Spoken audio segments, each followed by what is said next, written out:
Well, a very good afternoon and welcome back to Marrakech in Morocco, and it's day 2 of the World Judo Championships. It's the open weight category, and I'm delighted to be sitting alongside Loretta Cusack-Dor. Good afternoon, Loretta. Good afternoon, Sheldon, and the second day, another exciting day, we hope, of judo is going to approach very shortly. And I think we're going to be surprised. I think there's some good matchups in here with possibly 4 fighters who are just that little bit better than the rest. Yesterday we saw a few, very, very close matches. Today, I think we could see some big techniques from some fighters who just that little bit, more, stronger or have got better judo. I mean, we've got some good players in here.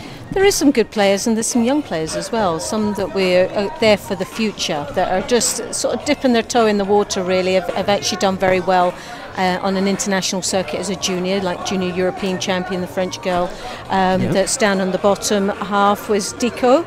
And she's going to be one, I think, that we'll have to watch out for. She's got some confidence as well. Yes, so, and she's a big strapping athlete as well. She reminds me, body-wise, she reminds me of Dicko.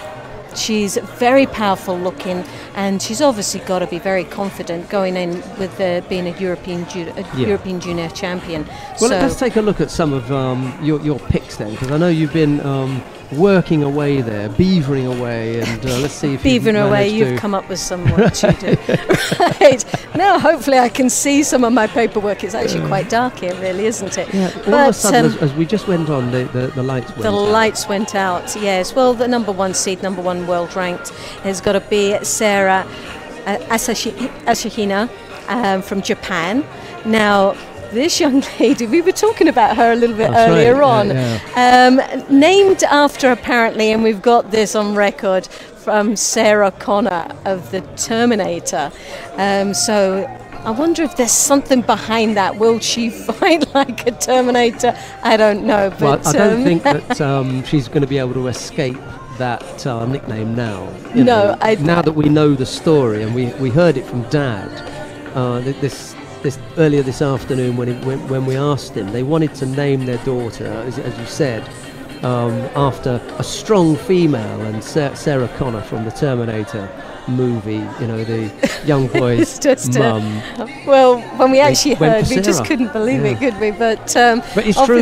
This young lady has got to be the top seed. So Terminator is the number 1 seed. And the strongest opponent on the list that we have of 18 athletes that are participating. World silver medalist, and she's got 3 Grand Slam medals under her belt this year alone. Strong throwing skills, physically very imposing. And the other thing is she's still got that youthful desire to throw as many times as possible in every contest. Yeah, but on her pool, in Pool A, you have Kindzerska of Azerbaijan. That's Abu Dhabi this year took a silver medal and a World Championships bronze medal. So you could name everybody in there. So that is a very, very strong Pool A.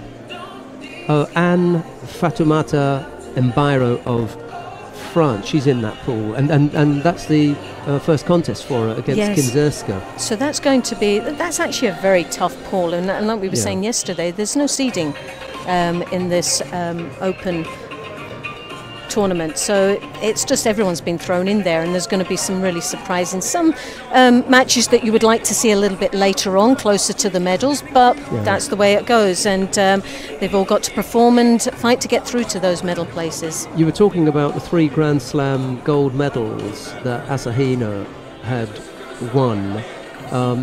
Well, Tokyo must be one of them. Paris, and where else would she have been? There was is it Ekaterinburg? Ekaterinburg. But she hasn't been to... Ekaterinburg, Paris and Tokyo last year. So she's only missing from their Abu Dhabi and Baku. And it'd be nice for her, during her career, to have all those slams under her belt. I think Matsumoto Kaori, maybe Nakamura Misato, possibly the coach, Asahina's coach here. Yes. Which she could possibly have held Asami Haruna. Maybe Asami was a winner of those Grand Slams as well. Yes. But it would have been Moscow and not Ekaterinburg, because they've moved that around a little bit. And then after we were in Moscow, we were in Tumen. Anyway, so yeah, 3 Grand Slam gold medals. She was also cadet world champion back in 2011, junior world champion. So maybe she didn't win Abu Dhabi Grand Slam, but she won the World Junior Championships when they were held yes, that's correct. in Abu Dhabi. Who else have you got for us? Well, that's just Pool A. Then we haven't even started really. We've got into Pool B, and we've got Ortiz, who Olympic champion back in 2012, and Olympic silver medalist in Rio. She's also been world champion, double world champion, and a world bronze medalist. So again, very strong contender for the podium this year. And also in that pool, you have a Galeone of Italy, and she's Galeone, yeah. But she's obviously under 78 kilo category. Yeah. But she's a very strong, feisty Italian that I think could upset a few athletes here today. Well, she's got her round 2 contest is against Nihal Shekerova of Tunisia, and the Tunisian can cause lots of problems. She's a strong athlete. Yes. Right, so that is Pool B. And C and D haven't got the same kind of firepower. Well, you've got they're not.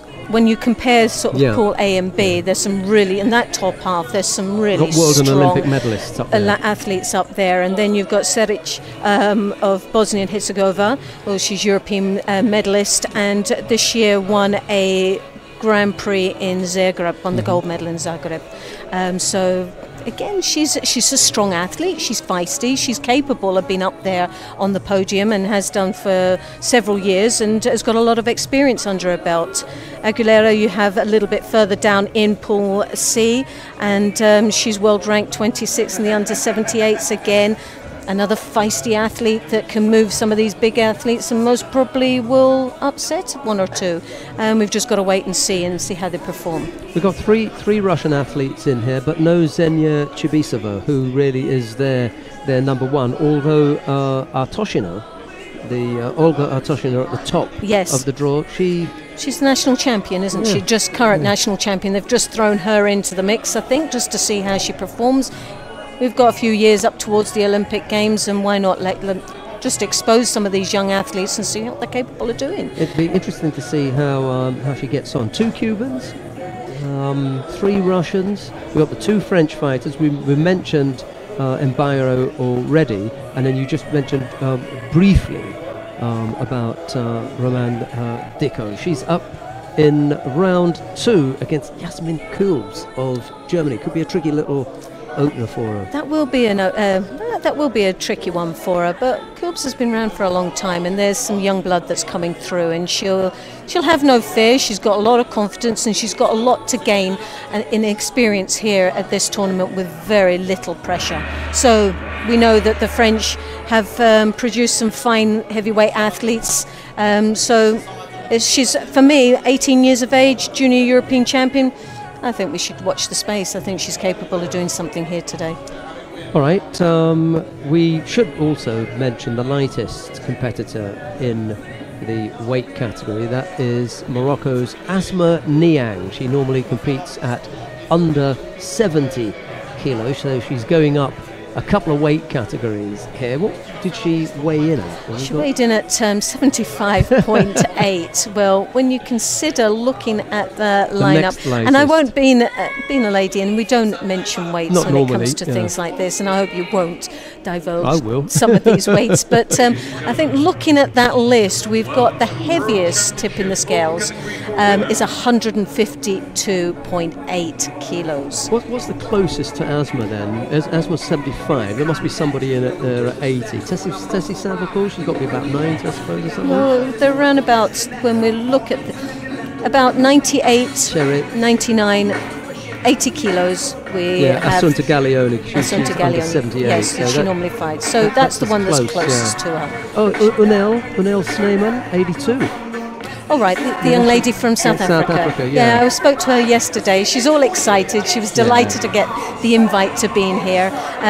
Former netball player. And like her. she's very, very cute. Yeah. She's a really upbeat, very confident, and just looking forward to this experience, and obviously the great opportunity to be able to compete here at this sort of level of tournament. Right, well, we've got the first of the contests about to begin. Let's go down to our one mat. We've only got the one mat there. It's Monica Sagna of Senegal. She faces Hortense Mballa Atangana of Cameroon. It's Sagna in the white judogi, Mballa Atangana in blue. The referee in the middle in this one is Vasily Smolin Jr. I have to add junior because there is a senior, Vasily Smolin. Yes, that's right. I'm sure he quite likes the idea of being classed as a junior. Yeah. Maybe just call him junior. Yeah. Right, so here is the opening contest. Let's have a look and see how Sagna and Mballa. Well, Sagna is obviously looking to create an opportunity down there in Niwaz. Obviously, it was very tight there, and referee feeling that there was very little opportunity to gain from being there any longer. Both back up on their feet. Mballa looking to throw that arm over the top to try and draw her opponent's head down. As you can see, a slight difference here in weight. Sagna taking full advantage of that, but Mballa looking for the Makakomi, falling onto her face there, putting herself in a tricky situation. A very uncomfortable one at that. We've got 18 competitors in total, so that means 2 have to leave us in round 1 of these, and then Shekerova or Savelkouls, we're going to lose one of those. And then after that we'll just be left with our straight yes. 16, so a round of 16, that'll be the second round, and then we'll have a quarter-final, semi-final, and the final. And if it is as we had yesterday, then we'll have the repechage contest, the semi-finals, and then the bronze medal matches and final. Well, we have Sagna here who's just picked up her first Shido.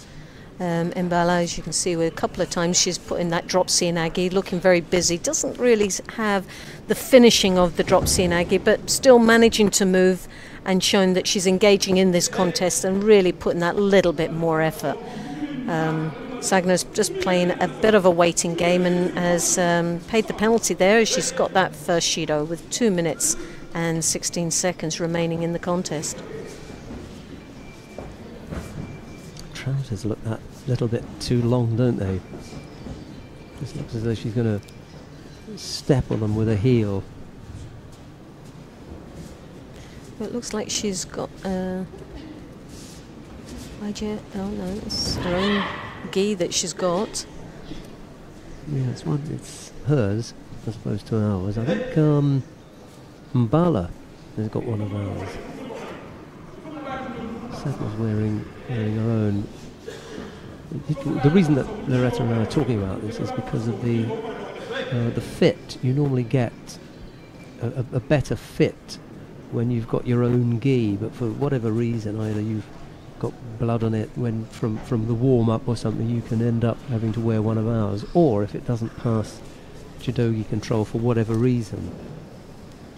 And sometimes it is a disadvantage because the jacket comes out, you lose your hands in the sleeves of the jacket, or like you say, you can hardly see your feet, and getting caught up with your feet on your own gi is obviously difficult, and that stumbling and breaking a balance is really what is so important to have within judo.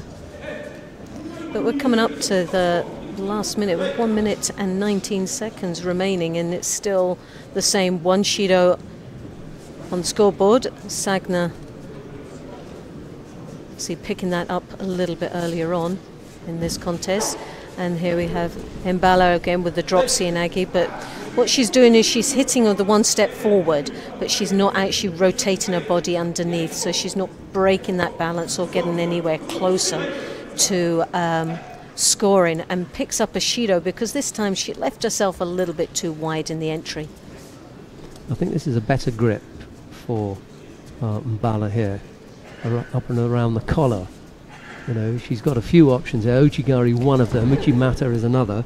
She could have used that as a combination, but we're asking a lot of, you know, a slightly lower level. Exactly. Mballa, she's obviously not as heavy as her opponent, and I think it's a bit of a risk to take when you start having a high collar grip where you're not actually drawing the head down and breaking the balance and bringing your opponent's weight forward, to then start turning the head because you're not getting that reaction, and she could leave herself open for a counter there. And I think Sagna she's played a bit of a waiting game. Again, she's played another too long, and there's a second Shido. But she has got that opportunity, if Mballa continues to rotate and turns her back with the high collar, that the counter could be there. And it's whether she is patient enough and gutsy enough just to hang on to that tactic.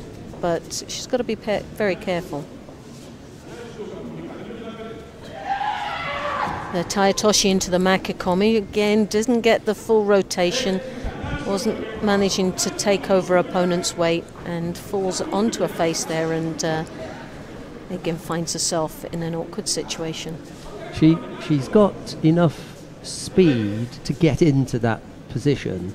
It's just that it would be better if Sagna was taking a step in that direction first of all, so you've got that weight going there. She's trying to generate that movement, and you know, to get someone that kind of size. See, that was a little bit better because she was actually taking one step in that direction anyway. But it's getting the timing right and being quick enough to it's sense your own it. body. She's moving herself very well. She's a little bit faster than her opponent, but what she's doing when she comes in, she moves in very quickly, but when she attacks, she tends to stop then that motion. So she's not following it through. She doesn't seem to be able to generate the power to actually finish. The Ouchigari, as you can see, every time she goes to the rear end, she's stumbling her opponent a little bit more. And I think that's the Achilles heel for Sagna. I think she's weaker to the rear, but Mballa is continuing to work to the front. So I think she needs to change her tactics slightly. She's hit so many times to the front that Sagna is waiting for that. But if she caught her to the rear, I think there's that opportunity of a score. Well, I don't think that advice is going to sink in from here. You'd need to be in the coach's chair to get that across to her. Yeah.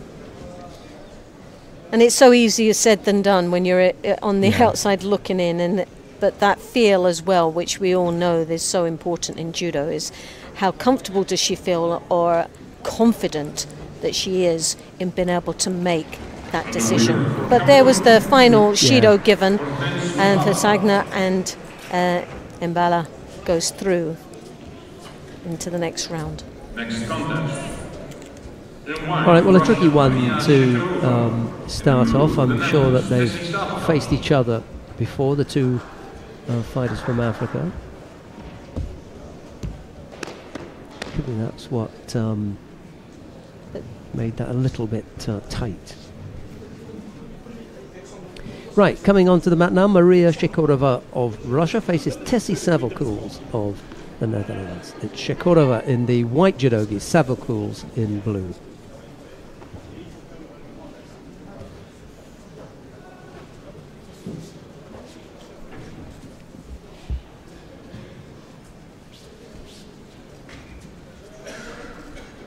Well, Savelkouls, well, she fought extremely well a week ago in Abu Dhabi, where she picked up the gold medal there.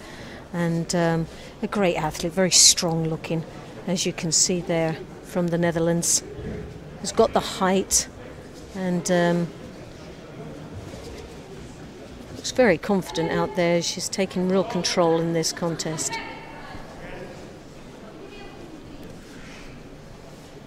Straightforward with that right hand as she takes her opponent's left lapel, draws her opponent towards her, tries to break up that balance.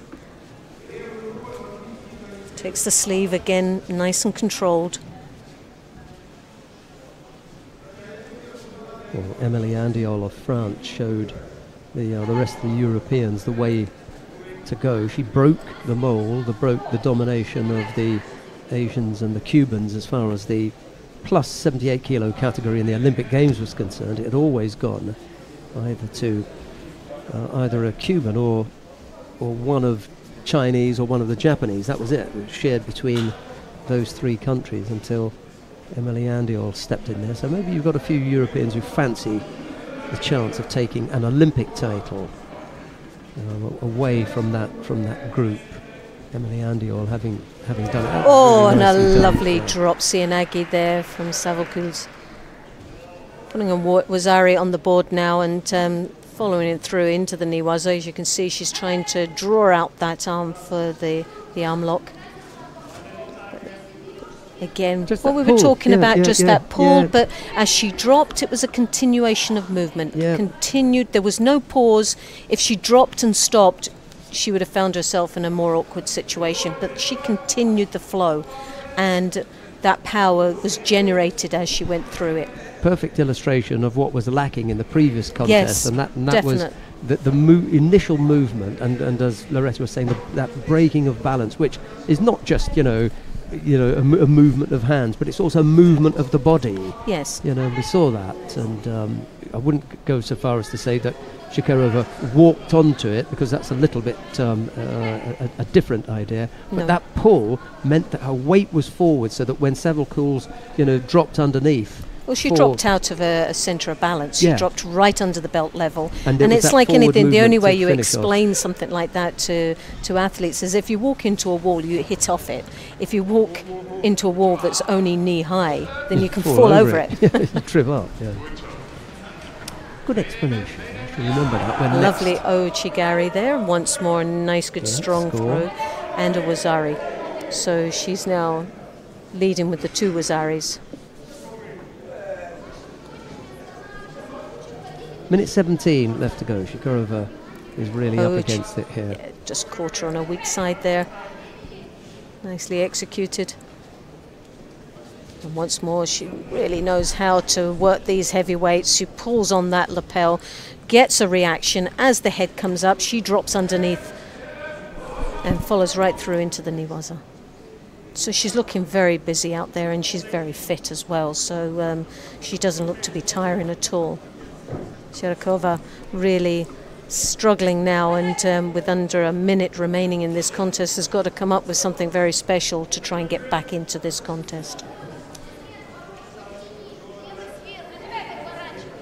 Brzezinski in the chair for the Dutch, and Brutilova in the chair for the Russian, but one of them is going to have a shorter day than the other.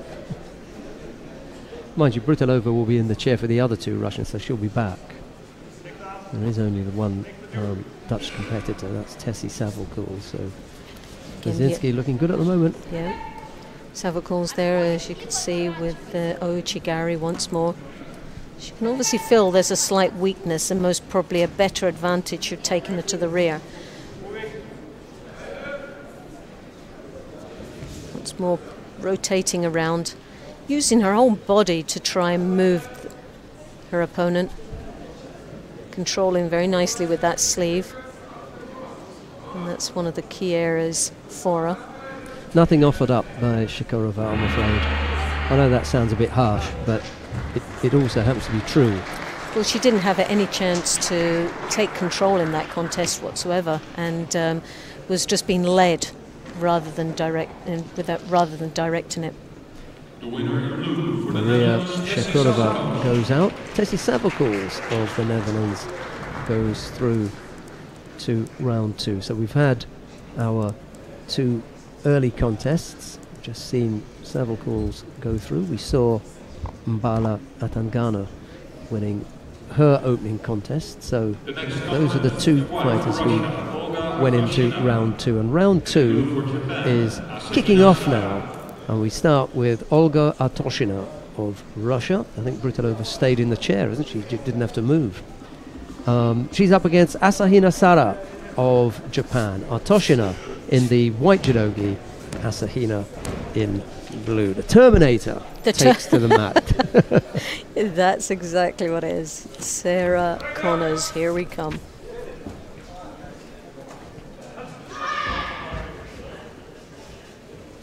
Well, Artoshina, ranked number 1.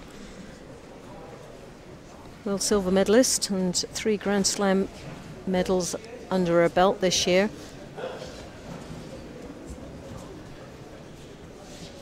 He's got some size over her Russian opponent. Definitely. Well, Artoshina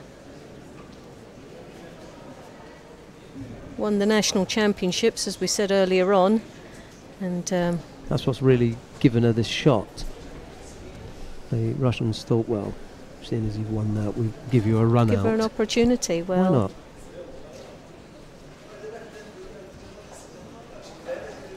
Needs to make the most of it. Can't stand there with someone like Asahina. Oh, Asahina there is looking solid, isn't she? She's just holding on to that lapel, sleeve grip, very traditional, waiting. Hasn't really put any attacks in. I think Shido's got to go to both. Yeah, because neither one of them.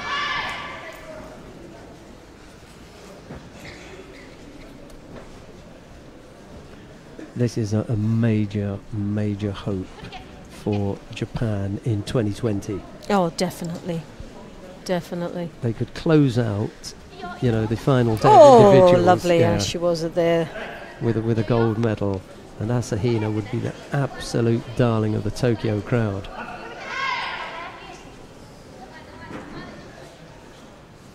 would really like to see her take this. Open weight is always a little bit special for the Japanese. Is that she's actually quite a tall Japanese heavyweight as well. That was like hitting the brick wall you were talking about. Yeah, that was just, you literally bounced off that one. That leg comes across, she's quite agile. Artoshina turned in there and said, nah. Well, I don't even think she said no. She bounced back out. It was literally she had very little opportunity there. Doesn't have the hand. Uchimata just didn't have that rotation, the upper body. Still came up with Artoshina down on the side, but she didn't have the hand at all. She was trying to throw off the lapel with that Uchimata. You're always going to have your opponent's hand there. Just needed that sleeve to just pull her opponent over a little bit, lost that sort of direction. The leg was in and she had the hop through, but just really didn't have that sleeve to wrap round and get her opponent's back.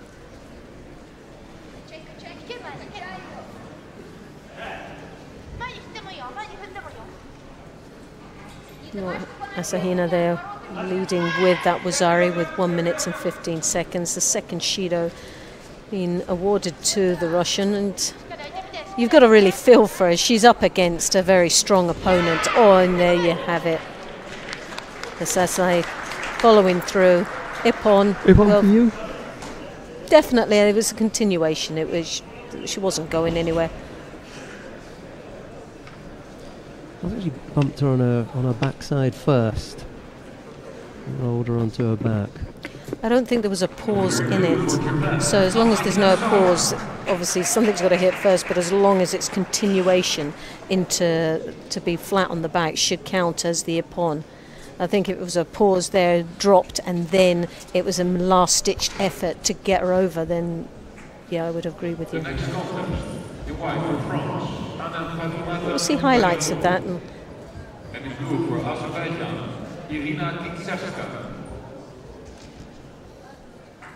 Again, she came in with that Uchimata, but as you can see, she had only that lapel. She didn't have the sleeve, which if she'd had that sleeve grip, she would have had that rotation. Let's have a look here. So she even gets a hand down. To me, she goes down onto her side first here, and then onto her back. Easy. Upon there. I shall ask my colleague Neil Adams about that. Yeah. And they're talking to their referee about it now, just off camera. Well, there's no good talking to him. You know, if you're either going to give it or you don't. And if you've given it, then why talk to him? Well, if your opponent's able to put the hand down, it shouldn't class as stopping the attack. In a way, it's a dangerous move for the athlete who's getting thrown at that time to put a hand down, and you want to avoid those situations where it could be more damaging to the athlete. On the mat now, and Fatoumata Bairo of France is up against Irina Kindzerska of Azerbaijan. It's Bairo in the white judogi, Kindzerska in blue. We've had half a minute or so and there's no score as yet. Vladimir Nutsubidze is the referee in the middle for this one. Oh, Kindzerska, very strong and very tall athlete for the heavyweights. Definitely a medal hope for Azerbaijan.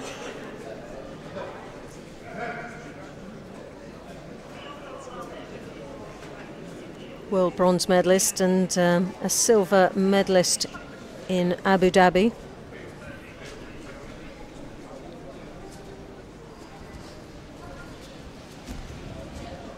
We have the Makakomi, just problems here.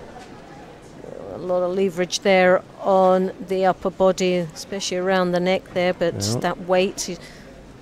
Just managed to trap the Mbara's leg. trying to, obviously, she's got that leg at the moment. I can't see Kindzerska kicking out of that, but referee obviously believes that as well, and mate being called.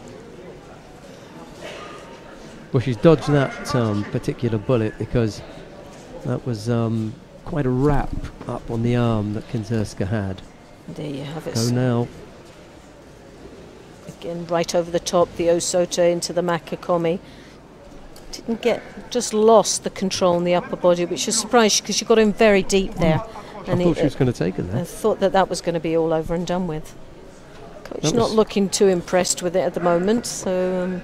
that was a stronger effort than the first one. Yet she couldn't finish off.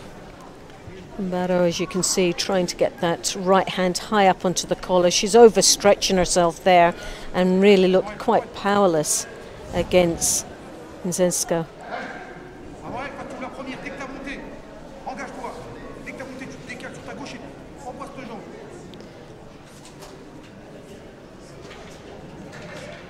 And there you have it, the second at Judo being awarded to France. Yeah, there hasn't been a great deal coming from Bairo, to be honest. Well, you can see that right hand that's coming up high over the top. If you're going to come up that high, you really need to start breaking the balance and drawing the head down. But she's overstretching herself, which is making her slightly lighter. The hips are coming higher, and she's overstretching, which leaves her very vulnerable, especially for those Makakomis. She's already had a few tests there, and she doesn't seem to be learning by those mistakes. Yeah, she's scored against there. Kindzerska looking for, again, the Niwas are trying to get that leg out, but as you can see, that very little power in the attempt of the Uchimata, leaving all her weight on her supporting leg and then opening up for that counter, as you can see. Minute and a half left to go. Wazari the lead for Kindzerska.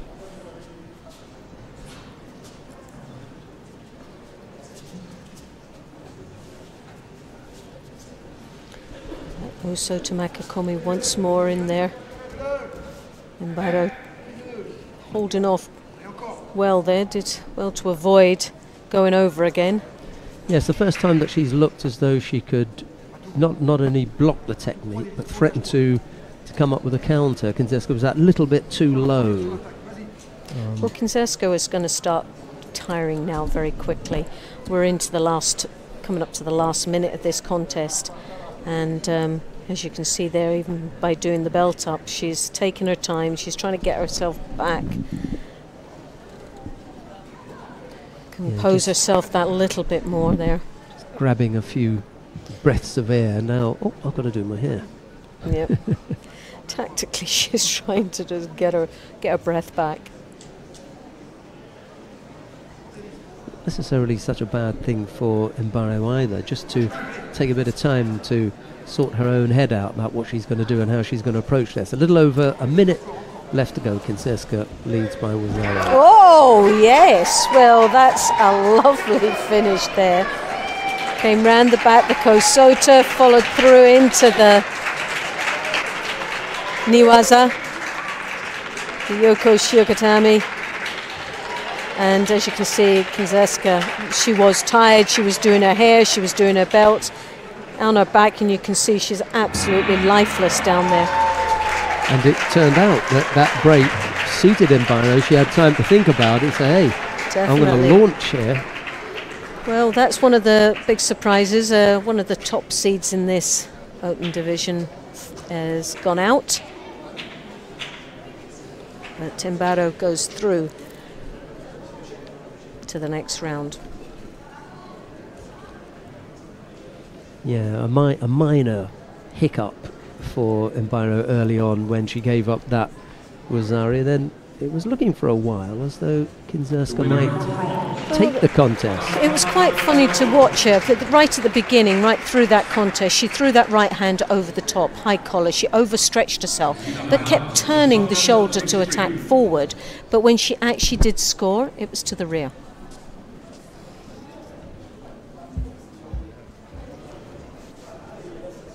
So just tactically was using the wrong techniques when it came down to it, with the right grip but the wrong attack. And there it paid off when she changed her tactics. She had time to think about it.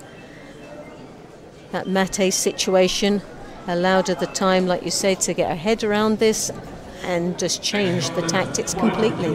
Yeah, it wasn't the strongest of Ojigari efforts from Kindzerska, and Bairo was able to use the fact that she'd already got the leg wrapped up there to turn that and come up with the Kosoto Gake, just hook the leg a little bit tighter and then drag her opponent down to the rear and brought her down onto her back. Okay, well, both these fighters have got interesting hairdos, but that's another matter. Let's get on with the action. It's Idalis Ortiz of Cuba. She faces Hortense Mballa Atangana of Cameroon. It's Ortiz in the white judogi, Mballa in blue. Well, Ortiz, a bit of a fashion guru out there, isn't she? Setting a little bit of a trend for the heavyweight women. Olympic champion in her own right and silver medalist in Rio. Just finds herself there on the receiving end of what looked to be an Uchimatum into a bit of a Makakomi. To get that rotation. Sometimes you wonder which Ortiz is going to turn up. You know, is it going to be happy-go-lucky? I don't really worry about what's going to happen today, or is it going to be, I'm focused, I'm going to do it? Yes. Comes in there for the drop Sinagi, totally went round the wrong side and came through without very little control of her opponent. And it's about being clever out there and reserving that energy.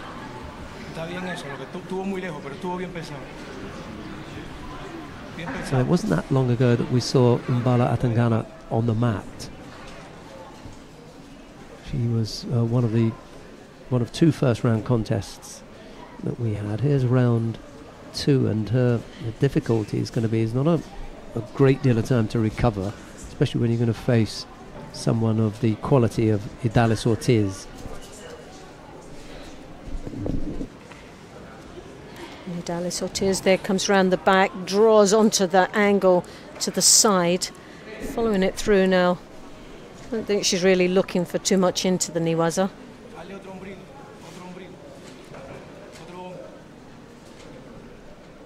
And definitely that's some hairdo. Very colourful indeed. There's just that little bit more colour in Ortiz's hair than there is in Mballa, but again, back to the action.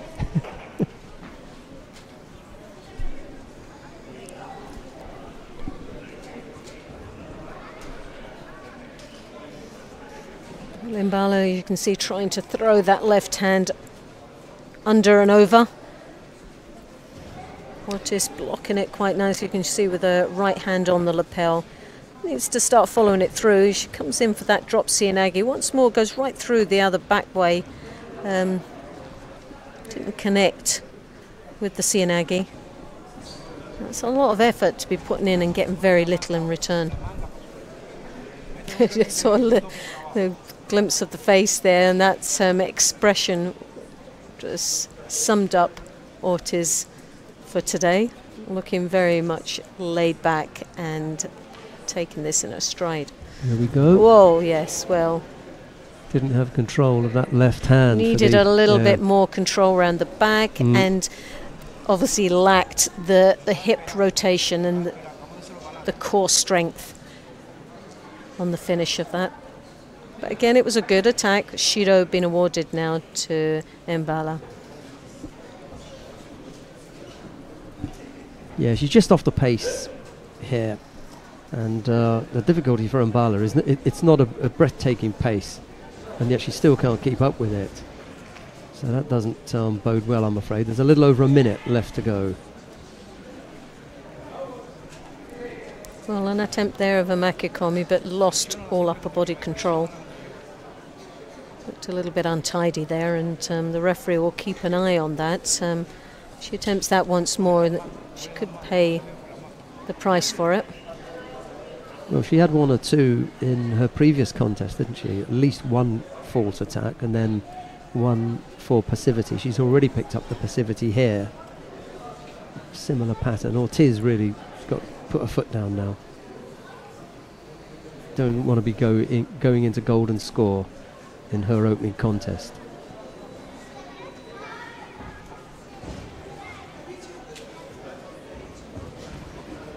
Well, again, we're seeing that Sianagi, and it's not very effective at all, and I think she's really now got to start thinking what else can she put through. We've seen it that many times, and she's been given that feeling it's just not going to work. It won't work for her right now. Not against this athlete. But it was an untidy and a slightly lazy looking effort as Mballa picks up a second. Well, that was a lovely attack there from Mballa. Yoko Sutemi was that had Ortiz stretching out one hand to avoid going over onto her side.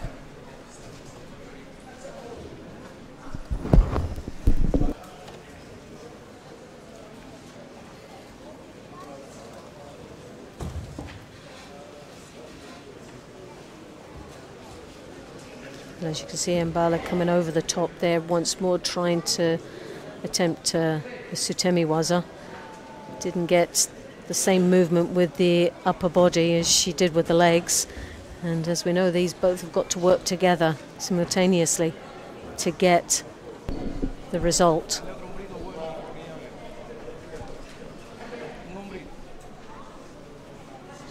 Ortiz has really got to pick it up here. Well, the body language is sending out the wrong messages. The hands are going down. She swaggers over towards her opponent. She really needs to now go into second gear. We've seen first gear and we've seen the same drop Sianagi. Can she offer something different now in this golden score?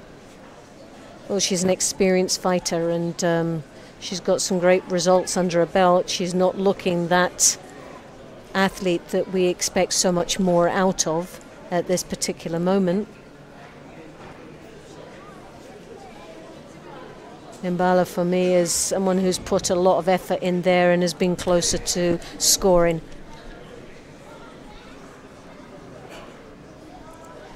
But for the problem for Mballa, she's got two Shidos on the board. One more would result in a hand sokumaki, so... And she hasn't got a great deal left in the tank either. Up you get, come on.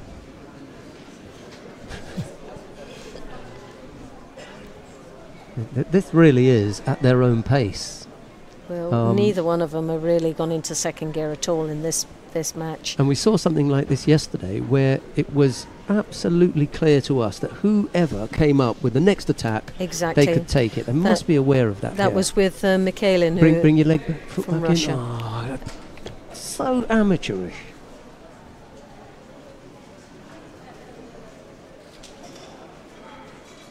All she had to do was take one step to her right to bring the foot back in, and that would have been it. She would have been back in the contest area. She stood out there and accepts it as though, yeah, I'm okay with that. Well, it wasn't one of the most exciting matches, and but Ortiz goes through to the next round. But she'll have to start waking up a little bit if she wants to be a contender and take a place on that podium today. I'll put half the blame on Mballa, who almost put Ortiz to sleep.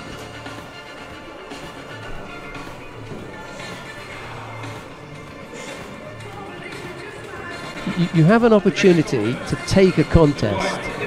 You know, 1-2 attacks, that was going to go your way. And instead of that, you go the opposite direction and you leave 1 foot outside the contest area for no reason. Right, Assunta Galeone of Italy faces Nihal Cheikh of Tunisia. It's Galeone in the white judogi, Cheikh in blue.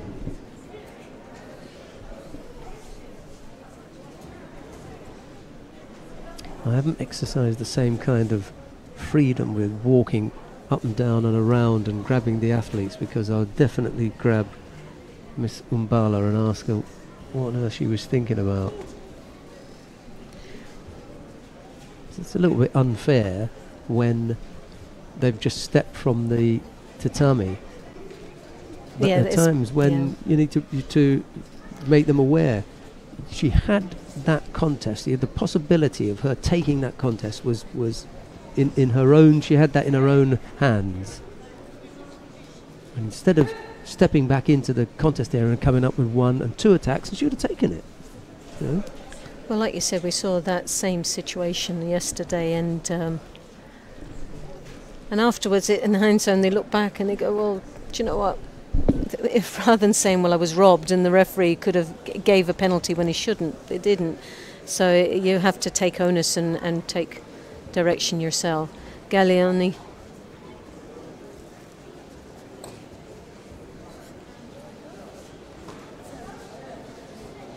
For me, is one of the athletes that I feel that could really upset some of these heavyweights.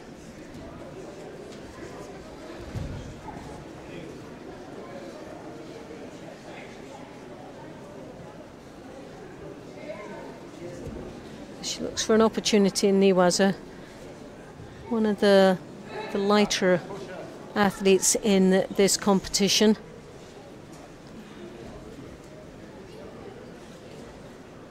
A 7th place in the World Championships this year, and also a bronze medal in Tbilisi Grand Prix. She knows she's up against being the under 78 kilo athlete, sitting around about 80 kilos. It's given away a lot of weight at this moment. All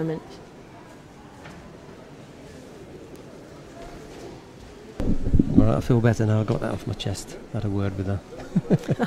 She came to lie down 2 feet away from our commentary position, and she was being attended to by the Cuban doctor, who was just, you know, opening the airways, getting some air back into her, and he's so nice. He really is. You know, he's got his own fighter to deal with, but he came to deal with Hortense, and she's just catching her breath.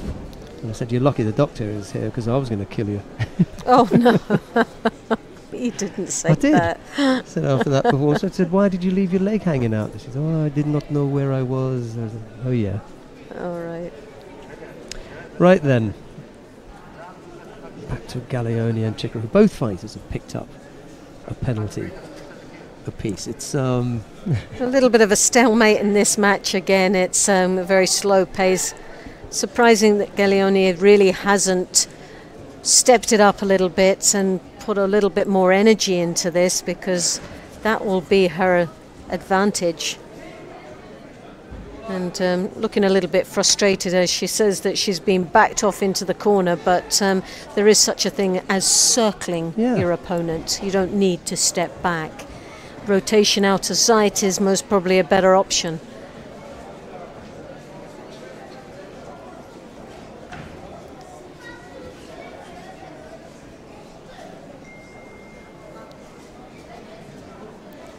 Well, the difference of about 50 kilos between these athletes. I don't think Galeone is trying as hard as she can to stay in the contest area. She's quite happy to try and draw that Judo on Shekerova, which is what happened. Well, Shekerova there, well, both of them now, as you can see, have got 2 Judos apiece, so it could go either way. And so tactically, she's not played it very cleverly. By making her opponent look passive or negative in any way, she's got to look positive, and I think what she's doing is making it too obvious that tactically that's what she's trying to do, and the referee's not spotted that. Yeah. He's spotted that, or she spotted that, I should say. Yeah, it's an unattractive second round, I'm afraid. We want to offer you up something a little bit more punchy. I think we're going to get that in the next contest. Ceric and Snyman, they're going to be up next. Galeone and Shekerova, who've got looks as though they've got some previous. They don't look friends at all. Well, the Tunisians are very feisty. They are really big in character, and when it comes to scrapping, you're matched 2 very aggressive fighters in their own right, and neither one of them likes taking it, but they are giving it to each other when it comes to the gripping and a little bit of the high throws that go across the head, as we can see there in that last exchange. Yeah, for me, it's Galeone again. She's just too careless with the contest area. Shekerova, who's strong, she's looking to exert some of that strength, but what you can't do is to say, okay, she's really strong, I'm going to step out. Got to be a little bit of you giving something back. Well, Galeone put in that ouchigari, but has found her head being dragged down. But again, she has to be clever here. She has to use her feet. She has to look very busy there. She's got the kosota, stumbling her opponent a little bit more to the rear.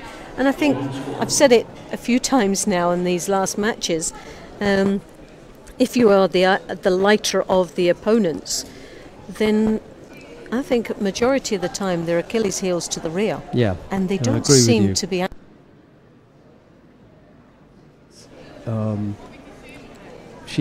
She hasn't shown any positive judo.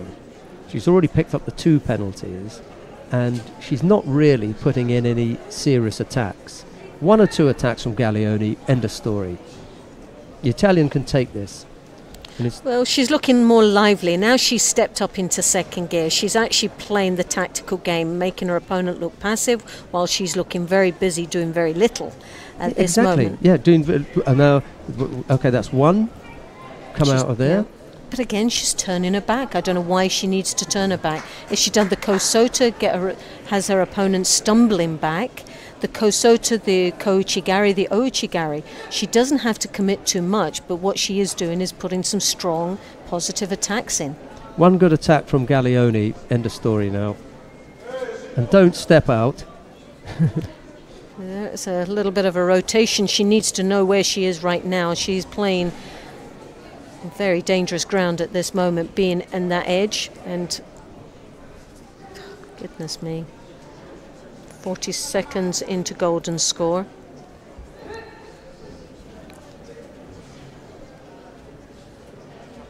Shekerova, who hasn't attacked in the 40 seconds odd of golden score. Galeone's had 1. She puts it, and now drops in Aguilar. Unbelievable. No. I'm just about to say she puts in 1 attack, end of story, and there it was. You know, she could put in 1 attack and finish the contest. Yeah. 54 seconds of that. Galeone came up with 1. If she'd come up with 1 more, she'd have finished it. Exactly. In the end, she allowed Shekerova the space to come up with the single attack that came up with a score. The only attack that came in. And the winner for Tunisia. It's like a boxer. When you get them on the ropes, finish them off. Well, Shekerova there goes through to the quarterfinals of this Women's Open category, and she'll be up against Ortiz of Cuba a little bit later on. Galeone came off the mat smiling and laughing with her coach. There's a little bit of a giggle and everything. Well, you know, I thought it was serious coming here. I didn't think you'd come here for a laugh.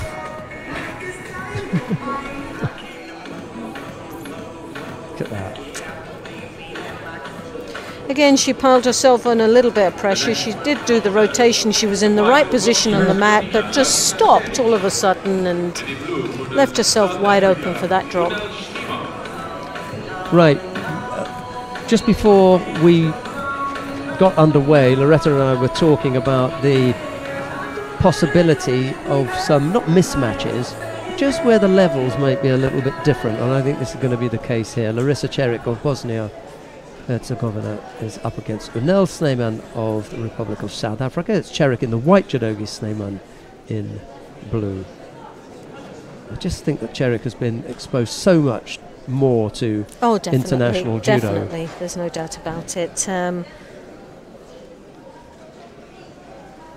Despite the fact that Unel has got the athletic build that we're looking for in heavyweights, and only I think Yelisaveta Kalanina from Ukraine can not only does she match her, but she towers over her. She's the only other fighter of that kind of stature, you know, really built for this kind of weight category.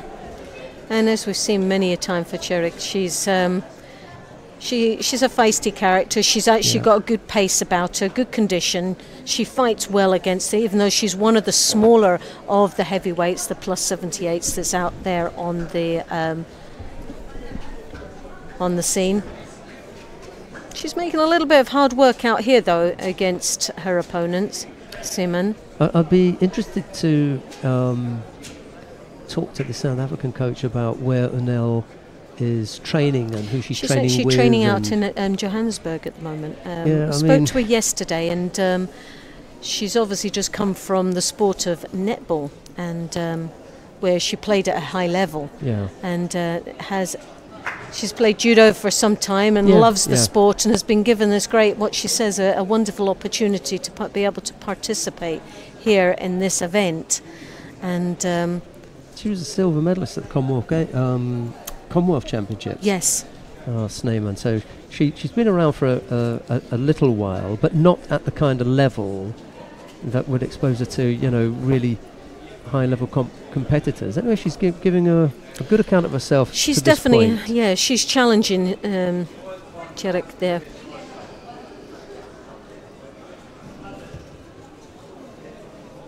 Just wondering who her training partners are. She's going to be training with the fellas, I suppose. We're not going to have many women of that kind of stature.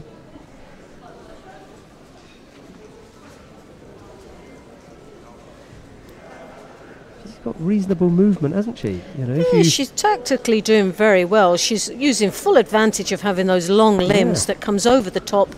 As she throws that arm, that leg comes with it. So she's been causing Larissa a few problems here. But there you've got the Makakomi scoring, well, almost had the Wazari, just needed a little bit more of a rotation. Caught her on her shoulder, so... Yeah, she got kind of ambushed there. She actually dropped on her own elbow there before rotating. She just needed to turn that head a little bit further. Right, well, Snyman has seen that Makikomi effort from Ceric once now.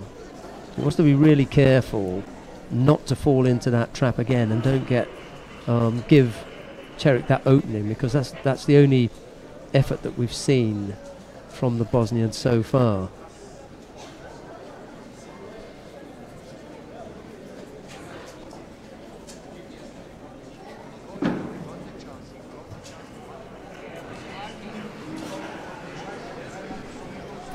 Interesting little graphic there. They've given it a Wazari.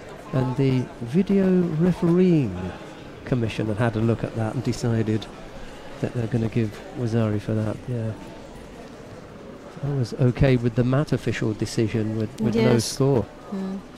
Well, she landed on the shoulder, and then that was the stop, and then it was a rotation over. But again, once more, Larissa looking for that Makakomi, this time trying to rotate over on the elbow, which there's not enough connection with her opponent to be able to make it effective.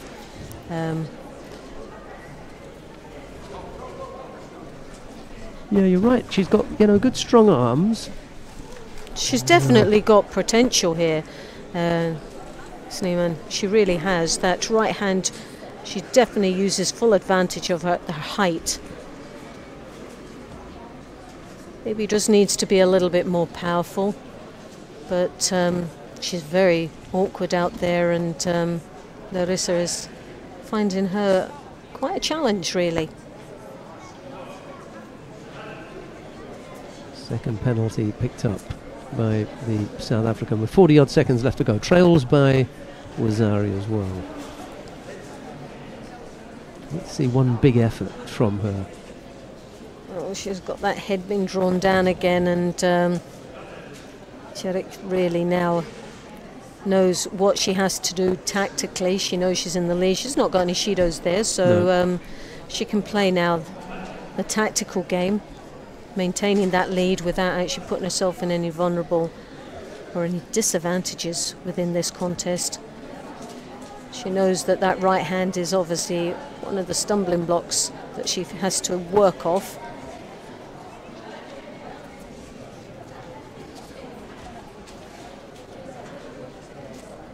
Last few seconds, give it a go now. Yep, she did, and just lost contact with her hands, but that was it.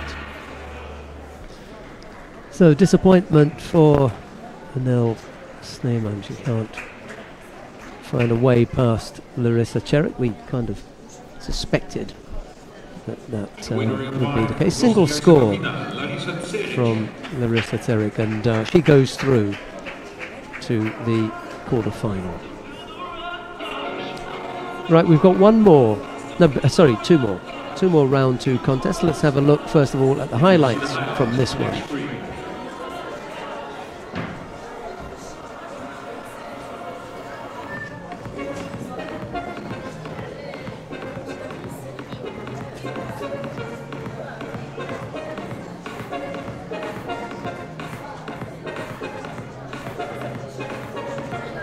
Well, there it was, and from this angle we get a better idea of the landing. Still don't like it. Was Zari, you know, that would have just squeezed out a Yuko in the past. You know, yeah. For me, what's happening is, you know, if we go back to Wazari Alizeti downgrading the level of a Wazari rather exactly. than just bringing up the standard of the throwing. Sorry, that's a shocker, that one.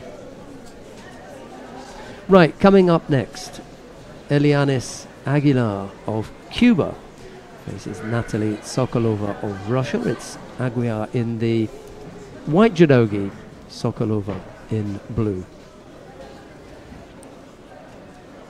Aguilar, an under 78 kilo player. I haven't seen a lot of Aguilar. I think she might be a genuine heavyweight. Yeah, she's a but the result that I had looked up, unless it was another athlete, but yeah, she's sitting well over the 100 kilo mark. Yeah, so she's 78 she's nowhere near 78 kilo. Who was it yesterday that they'd given us the wrong weight for one of the fellas? Saying that it was 168 instead of 100, and we thought it looked more like 108 or something. Yeah, added 60 kilos to his weight. Yeah. Didn't fool us. No, that one. Oh, almost. Well, oh yes. And Sokolova there, you could see very powerful indeed as she pile drived her opponent down into the ground there. Aguilar really couldn't stop that train coming.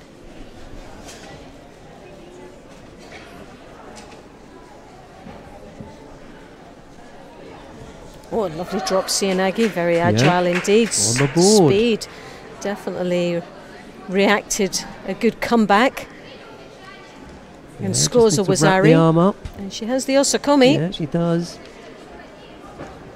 Just keep that sleeve trapped. Sokolova. Yeah, she's trying to desperately to get out of there, but as you can see, both hands are tied up quite nicely, and however much the hips rotate, well, the shoulders won't lie there. It was that right arm of Sokolova that was trapped completely that was making it difficult, because Aguilar could afford to almost lie on top of her. Yes. Because she had that right arm trapped so tightly. Sokolova couldn't get any purchase at all for the roll the other way. Well, 2 Cubans then go through, 2 Russians go out. We've seen the first Russian go out, Artoshina, to Asahina. Yes. And now we've seen Sokolova go out to Aguilar. Right, who we got coming up next? Well, there'll be some cheers from the locals. Why not? Yes. The brave, the fearless Asma Niang of Morocco faces Tessie Savelkouls of the Netherlands. Not the heaviest in the weight category. The lightest. I mean, Tessie's oh no, not the Tessie, heaviest, no. so if you were going to get a draw, then you might want one that was closer to your own weight, well, closer to your own weight, and more in the style of fighting that you're accustomed to. Tessie Savelkouls is not your normal, plus 78 plodder. No, she's an athlete. She's a very strong athlete, though. So this is going to be a real challenge for her. And we saw in her previous match, she's on form today, Savelkouls. Footwork would be good from Asma Niang just to keep Savelkouls at bay a little bit, Niang is really struggling there. She's backing out a little bit, and that big powerful arm that comes over the top is causing Niang a few problems there. But there's a real battle going on. She's not giving up, and she's given this fight as much as she can possibly give to someone and she's given away roughly about 5 kilos. How much? Oh no, a little bit more. 25 maybe. 25. Oh, here we go. In fact, 28. Yeah. 28 kilos of a difference in this one. And that's a lot. Niang had a chance there, She's almost in. Look. Oh, she throws her on the ground and left herself like light as a fairy that came over and has got the counter in. So she's got to be careful doing that. Yeah, the hand position, everything was okay, but you weren't on the ground any longer. Well, she's overreaching herself there. Exactly. She needs to get that left hand that she's got there on that sleeve, pull that down so she draws Savelkouls' head down towards her own level or even lower than hers, so that she can throw that arm over and lock in the elbow. There we go. Here's the chance. The arm is, but look at her, how she's overstretched there. That elbow needs to start pointing downwards, and Savelkouls' head's got to be lower than hers. She's really overstretched herself. Yeah, once she gets that arm up and around the collar, she needs to be pulling Savelkouls around. As a result, Savelkouls will dip ahead, She needs to lock in, and she's not locking in at all. She's thrown the arm up, the elbow stays high. The elbow needs to come back in, and it needs to lock down. Don't stay down there. Well, I think that's it. I don't see her getting out of this at all. No. Savelkouls knows that she's there, and this is what she needs. Reserve some energy. She knows she's up against a feisty little character, and she wants to keep her down. Yeah, 25, 28 kilos is way too much. Definitely. For Asma to be dealing with, I'm afraid. Well, she gave the crowd a bit of entertainment, which was sorely missing in the first few fights, I'm afraid. Definitely. So at least there was something for them to cheer about. She's come out unscathed, has Niang, to be pleased with that.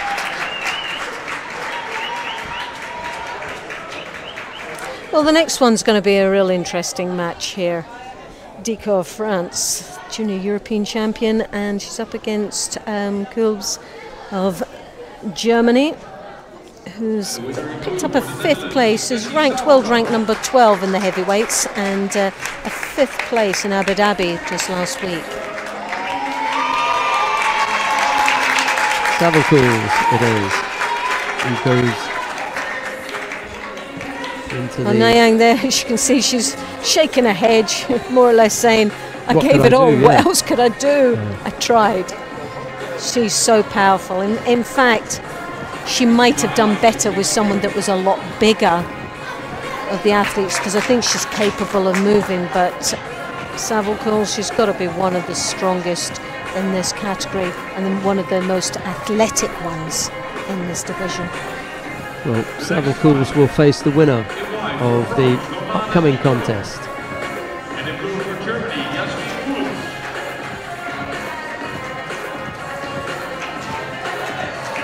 And there you see the highlights, but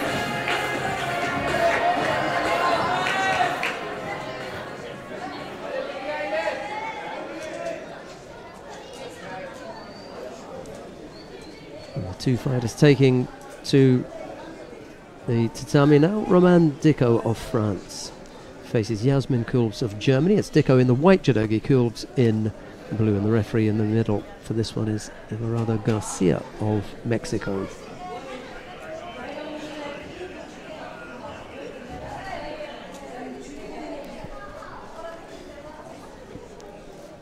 and straight away Dicko with that right high collar grip as she hooks in for the Uchimata.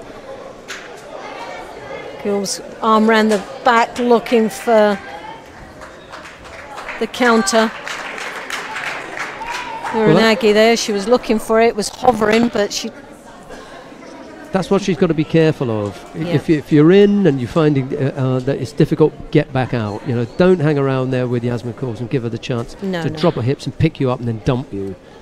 So in and out, just hit and run. Don't hang around there. There's she's done it again. She senses the danger, and possibly this is where the lack of experience comes in. 18 years of age, this young lady is. Obviously great potential, but you can see her arm's been caught up the back there, so she's powerless on her left side, and the other arm's been drawn out by Kuhl there, as you can see in our picture. Yeah, I'd stop now. That's Mate. Right, just as her colleague did, she needs to catch her breath here and think carefully about how she's going to position herself with Yasmin Kuhl and what's going to happen when she attacks. You can't hang around in there. Again, Kuhl's looking for that counter. She's just playing a bit of a waiting game, and Dicko really hasn't worked that one out yet. Right, well, we've spotted it. She's had 2 digs at her already. It must be, you know, she must be getting that feeling now that Kuhl is waiting for her. There she goes again. She's brave, if nothing. Had a 3rd stab. A difference of about 31 kilos between these, obviously the lighter being Dicko. Well, the danger for Kuhl as well is that she'll think, okay, I'll counter her. Well, the only way that you can counter someone is if you allow them in for the attack. That is a dangerous thing. You don't want to be letting Dicko in and then thinking, I'm going to counter them when they attack. You might find that they throw you. Well, Dicko, as you can see with that arm over the top, the right arm is over the top there, but look how powerless it is. She's really not effective with that grip. Even though it's high, she gets it every time. I think she really needs to start changing her tactics here and starts working towards the rear end, doing the Kosota, trying to break up. A very powerful stance that Kuhl has got, who's playing that bit of a waiting game. Well, as with so many others, she's just got to be a little bit careful not to fall off the pace completely. She's done 2 good attacks there. The second of those was the Ashiwas, and she's put Dicko in some problems here. And here again, she's put her under a lot of pressure in the Niwas of getting drawn out with that arm. Again, you can see she's an 18-year-old athlete. She more or less gave it to her with a big message saying, take me. Take my arm. And she sort of doesn't appear to sense the danger.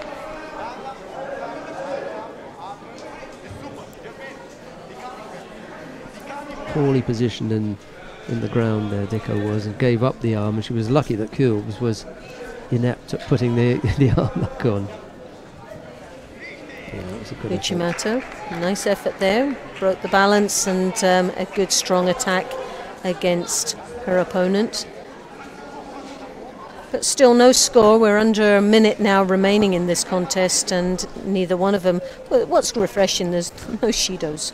Yeah. So both of them have been having a good go at this, and just obviously not managing to get that score, but both still in the game. Big Haranaka. Oh, yes! Oh, well, that high grip came in handy eventually. Gilbs looked a bit tired there. She stopped and just looked like she didn't brace on that at all. Where before she was blocking it. She had 3 minutes and 15 in the tank. And that was it. She stopped. She ran out. It came with 40 seconds left to go. So tank was empty. And look at that face. It's like, oh my goodness, I'm glad that one's over. Didn't have any resistance. No, she just went over. Where before she'd been blocking quite nicely and looking to counter. But she stopped. Quite surprisingly. I'd like to see the replay to see if there was any suggestion of a counter, because that would again play into that scenario that she was in her comfort zone of getting attacked because she felt that she could counter. And what I was saying was that's a dangerous game to play, because at some stage you're going to get caught. Well, Kuhls has been thumped to the tummy, and is taking a bit of time to. Well, I don't think she's injured there. I think it's more pride than anything else that's hurt there at the moment. Dicko's not hanging around. She'll take the referee's signal, bow, and wander off. Jean-Luc Rouget in the background looking at yet another medal prospect for French heavyweights, this time in the women. And she's a very strong-looking athlete as well, so a lovely potential for French judo. Someone that's going to be there in the future. 18 years of age. She promised yesterday when I chatted with her that she'd do some dancing if she won. Well, that'll be interesting to see. I'm waiting to see when the dancing is going to start. A bit early at the moment. Yep.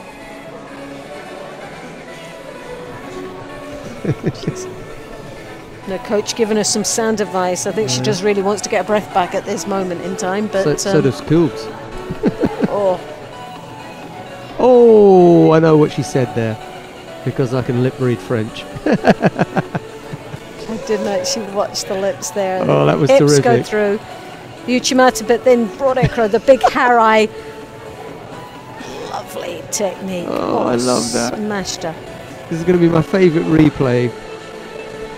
I'm going to speak to our media director, Nicolas Mesner, who is French, and he'll confirm the lip read. The lip read. Yeah, it's just so clear. You know.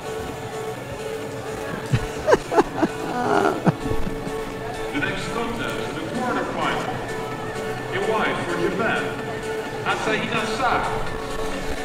And in blue. Right, we come back to the top of the draw then, Loretta. Asahina Sara of Japan faces the second of the French heavyweights in here, and Fatoumata Bairo. It's Asahina in the white judogi, Bairo in blue. Well, Asahina is obviously the favourite on paper, but it could be anybody's game here in this tournament today. We've had some good performance. We've had some surprising performances as well, or lack of performance, we should say, to be honest. There have been a few damp squibs, but for me, we're just coming now to the business end of the day. There you go. Lovely. Sasai rotation over there, following right into the Osakomi. Well, that's what classic you want to see. Heavyweight. Definitely classic. Yeah. And squeezes no on. Hanging around there at all. Squeezes on. Quick look at the clock. this one is terminated. Definitely. The Terminator does it again. Strikes. Oh, that's just She's only classic. 21. 21 years of age. Sarah Connors. She's on her way now. Semi-final. Well, there was a lovely finish there. Yeah. Very convincing win for Sarah Connors Asahina. Now, it doesn't take long for things to turn around because we've seen two really good contests back to back, and there's just a different feel now. Yes. As we wait for Ortiz and Cheikh. I mean, they It's could come up with something. It's a little bit more livelier. Yeah, It's actually brought us back onto the edge of our seats rather than laying back on the And now back we end. now we know who we fancy for the final, who would really make it interesting. Savelkouls and Asahina. Could be, but I might have a look at Dicko as well. Dicko and Savelkouls in that quarter-final. That's coming up. Savelkouls will be a good final, a good quarter-final. That definitely would be a nice one. But Savelkouls, for me, I think she's capable of doing it. Yeah. She'll have to get past Dicko. That'll be a good one. We've got a quarter-final coming up next between Idalis Ortiz and Nihel Shekerova of Tunisia. It's Ortiz in the white judogi, Shekerova in blue. Well, there you have Ortiz on our screen now, coming on to the field of play. A little bit laid back. Well, both these were a little bit laid back in their first matches, and an injection of a bit of enthusiasm in this one, we hope. Tempo, that's what we want, isn't it? A bit of tempo.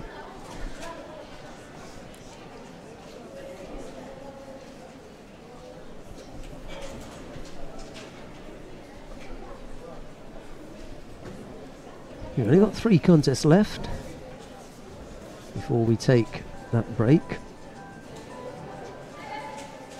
Had a nice lunch yesterday, didn't we? Oh, I had a very nice This lunch. is Cusack Doyle. Single Judo against Rouhou.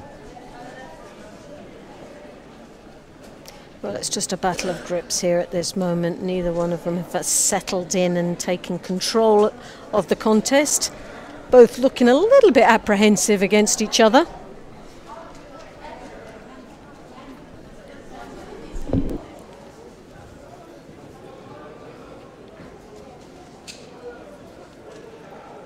Ortiz, as you can see, with that left hand trying to come round in the inside, but now opting to go round the back.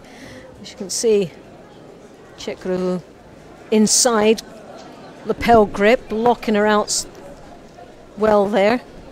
As she drops in again for that drop Cianagi, still leaves her hips out of the frame.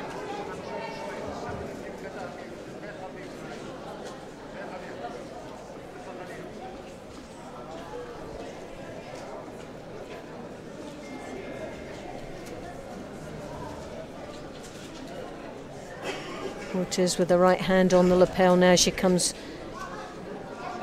to drop Cianagi once more. Didn't come in deep enough.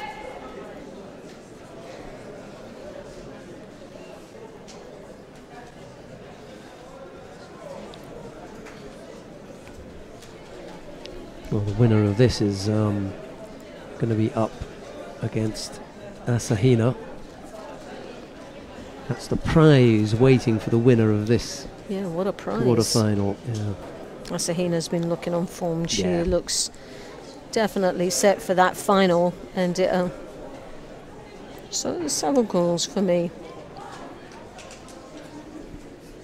Which would make a very exciting final indeed, those two together.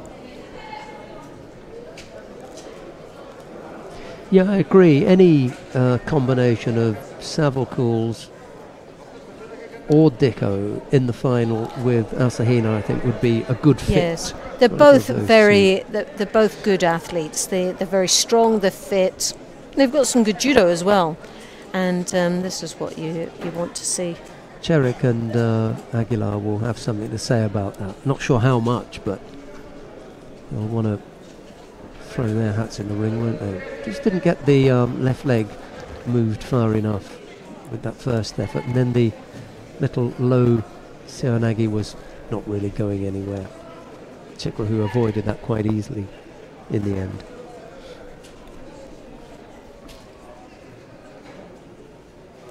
Well, 1 minute and 12 seconds remaining. Ceric has got 2 Shidos on the board. One more would result in the hand Sokomaki. She's got to be very careful there. And the first time that she's been in this position. Yes. She looks for the shimmy waza. Doesn't look to be under the neck there. The referee obviously having a good look and calling the mate. Just felt that there was nothing to threaten Ortiz with. And there we have the hairdo again. Getting her breath back.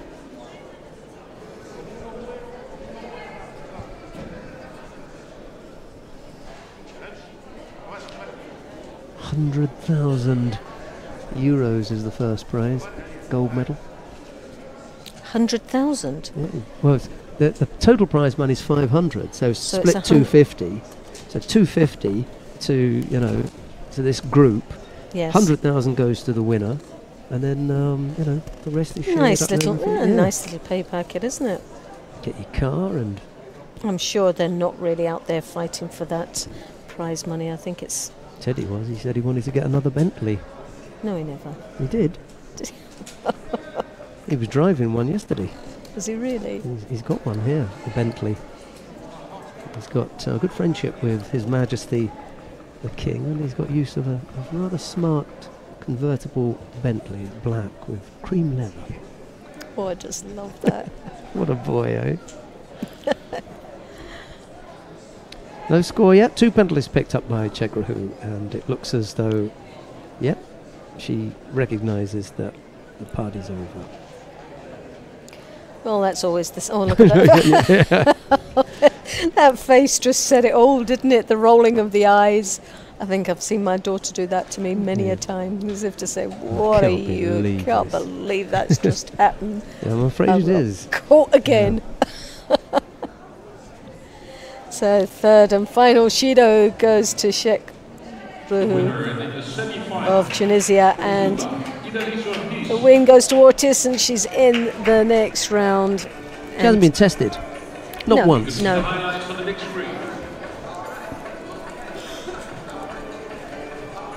Asahina had a look at that contest, and as soon as that was finished, she was off out of the chair and back into the warm-up area.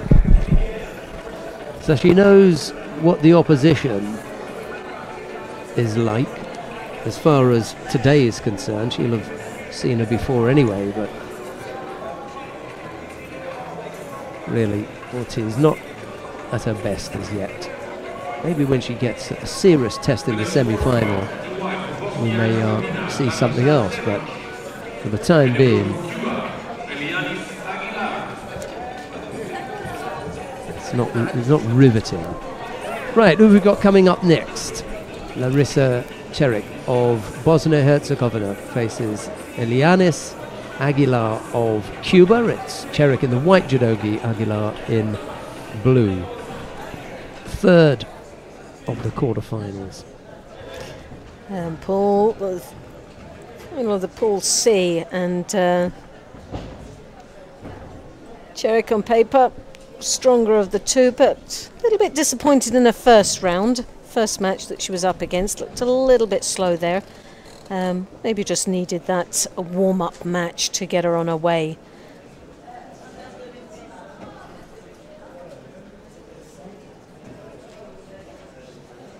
A strong left-handed grip there, hand on the lapel. She's got the sleeve now.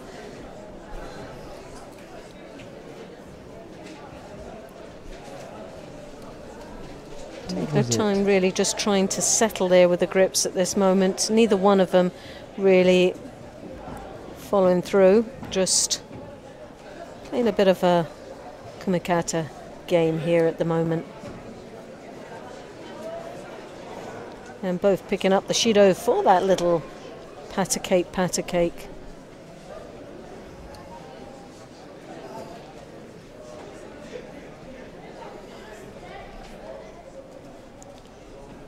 Larissa once more taking that left hand onto the lapel.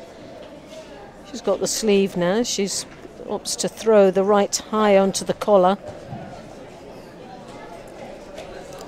Now loses control again once more. It's all that effort and he doesn't follow through anything there.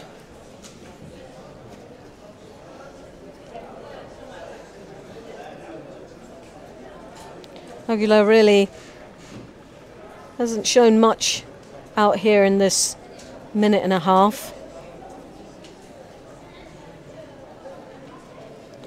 You can see the right hand trying to come over, but opts to drop underneath her opponent. Larissa blocking it quite nicely, but as you can see, it just looks like her ankle, her elbow there just seemed to be caught up in that drop. Possibly just locked it.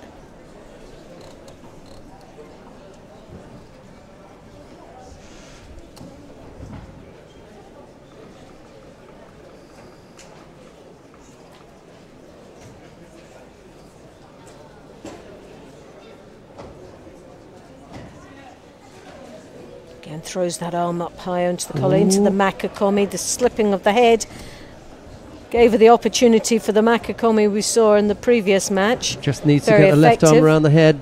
That'll be it. And the Osakomi's there, and not bothering about the trapping the head. I'd have gone to trap the head. That would have kept her still.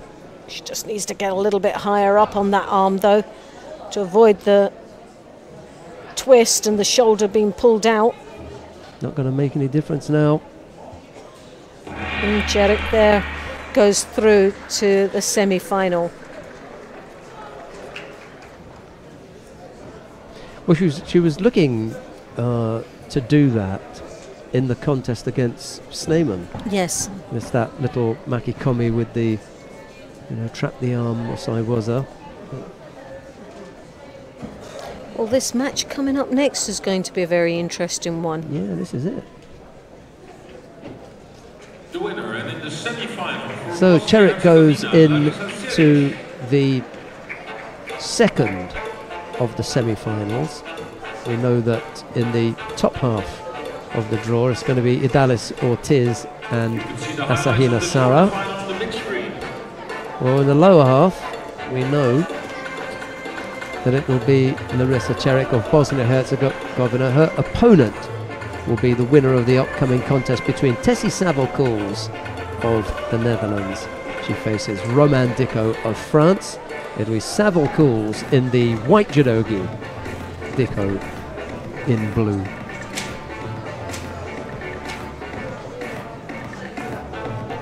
And you can see Ceric just at the side of us, looking in on this next match coming up. Sticking around to look at the big screen, yeah.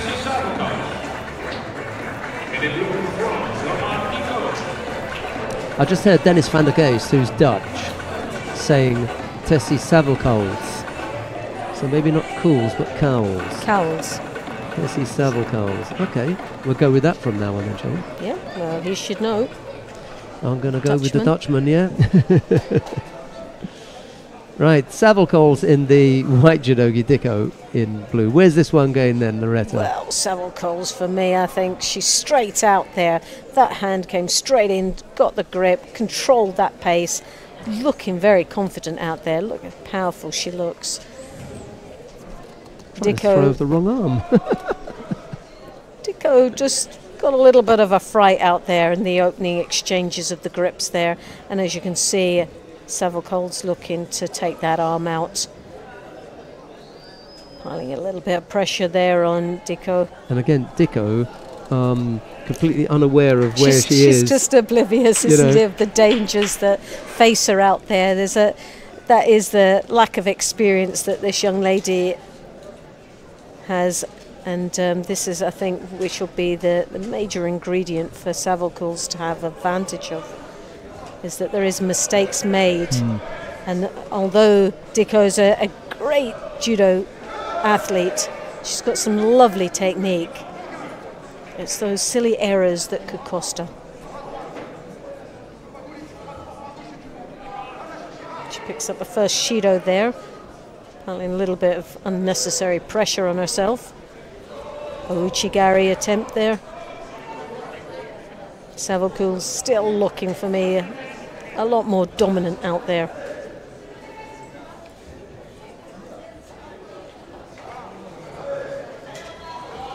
This young 18-year-old is not backing off at all. Has a little bit of maturity there in her fight. Oh, she's doing all right there in the Niwaza. She might end up making me eat my words.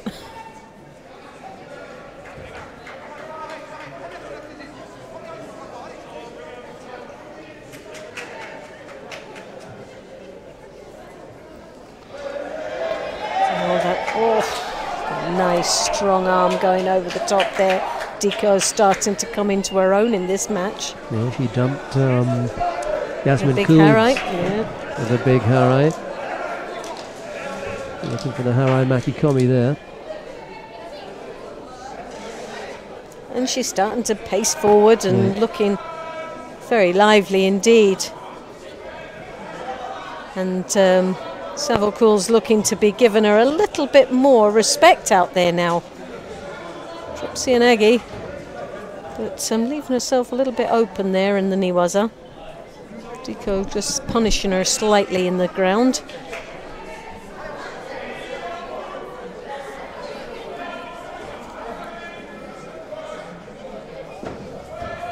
And Savelkouls there with the high collar grip.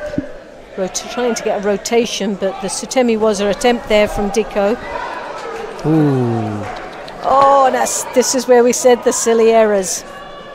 It's not the ability, the lack of ability. She's got some good throws, she's got good grips. She's a feisty little fighter out there that made a very silly error.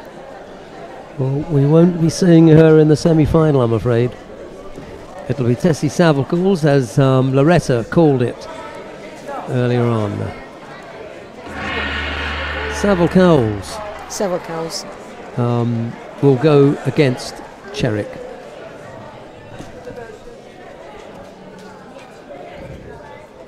Let's see if we can just update our information here.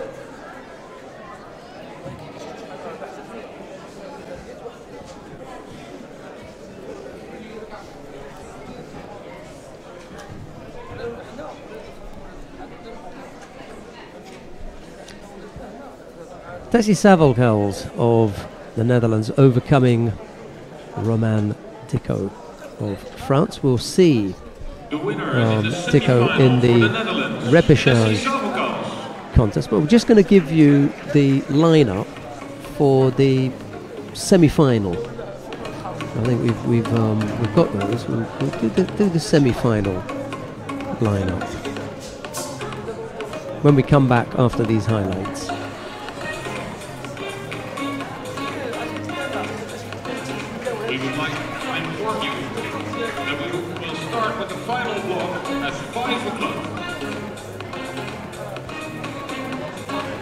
Yeah, just a single slip on the ground there from Roman Dicko after this little Ochigari exchange. It was the Sutemi was her attempt. Yes, and that's where it sealed her fate. Yeah. Oh, she didn't even have much of an effort getting the leg out.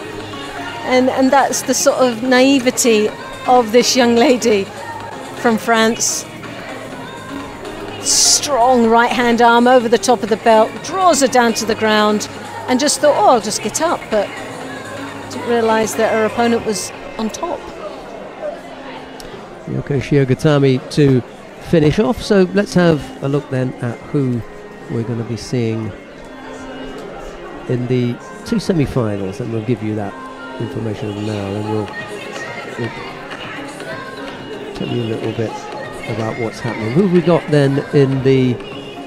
Well, we can tell you about the repechage contest, and then Loretta will tell you about the two semi-finals. The first repechage contest, and Fatoumata Bairo of France faces Nihel Shekerova of Tunisia, and it'll be Elianis Aguilar of Cuba to face Roman Dicko of France. Who have we got in the semi-finals then? Well, the semi-finals we have Asahina of Japan, and she'll be up against Ortiz of Cuba.